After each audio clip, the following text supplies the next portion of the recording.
Yaman dengan tegas memperingatkan Arab Saudi untuk tidak membantu agresi Amerika Serikat di negara mereka. Houthi mengancam Arab Saudi akan menjadi sasaran penyerangan jika membantu Amerika Serikat menyerang wilayah Yaman. Yaman dengan tegas memperingatkan Arab Saudi untuk tidak membantu agresi Amerika Serikat di negara mereka. Houthi mengancam Arab Saudi akan menjadi sasaran serangan jika membantu Amerika Serikat menyerang wilayah Yaman. Peringatan ini disampaikan Mohammed Ali Al-Houthi, seorang anggota Dewan Tinggi Politik Yaman yang terafiliasi Gerakan Ansarullah Houthi yang menguasai ibu kota Sanaa. Mohammed Ali Al-Houthi mengatakan pesan peringatan tersebut telah disampaikan ke pihak pemerintah Arab Saudi.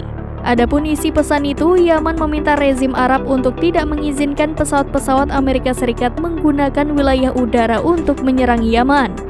Arab juga diminta untuk melarang Amerika Serikat menggunakan pangkalan udara dan membiarkan senjata dibawa ke Israel. Jika hal itu terjadi, maka Riyadh akan menjadi target serangan kelompok Houthi. Menurut Al-Houthi, pihaknya juga akan mendesak negara-negara Arab dan Muslim untuk mengurangi ekspor berbagai produk minyaknya ke Eropa dan Amerika Serikat hingga 50%.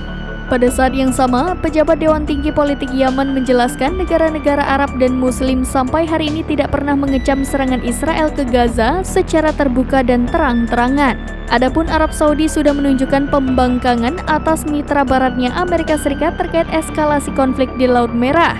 Arab Saudi yang sebelumnya menolak bergabung ke Satuan Tugas Operation Prosperity Guardian pimpinan Amerika Serikat, kini juga menolak wilayahnya dijadikan base untuk menyerang Yaman. Demikian informasi terkini Syedaralun. Saksikan terus berita lainnya di kanal YouTube Serambi News, website dan Facebook serambinews.com.